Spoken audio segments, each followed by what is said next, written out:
Hello everyone! In this video we take a little break from all the linear formulas to look at something that is called directly proportional. So we will first have a look at what is directly proportional, and then we'll have a look at how we can recognize it.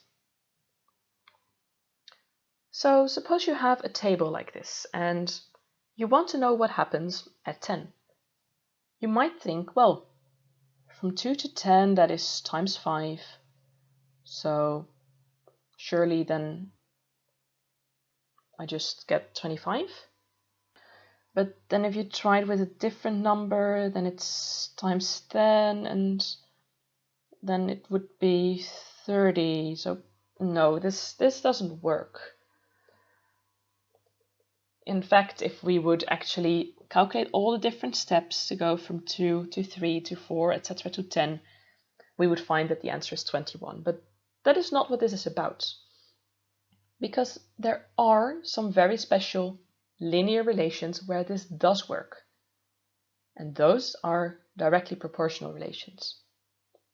For instance, have a look at this table. In this table, if I want to go from 1 to 3, it's times 3, then at the bottom it also does times 3. Even if I want to go negative times minus 1, then below it also does times minus 1. This makes it a very special table, and it's in fact a ratio table. It is still linear, but it has some very specific properties. One more property it has is that every number here is multiplied by the same number. Minus 1 times 4 is minus 4, 0 times 4 is 0, 1 times 4 is 4, 2 times 4 is 8, etc. That is the ratio of this table. So this very specific type of table is a directly proportional relation. So how do we recognize it without having to check every step of the way? Now, there is something very nice about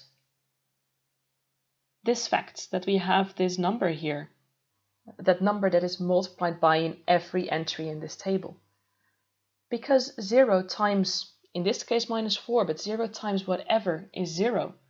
So every ratio table, every directly proportional relation will have this double 0 above each other.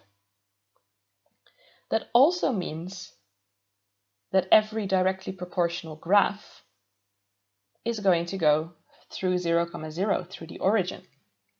And in fact, the other way around is correct as well. If it goes through the origin and it's a straight line, it will be directly proportional.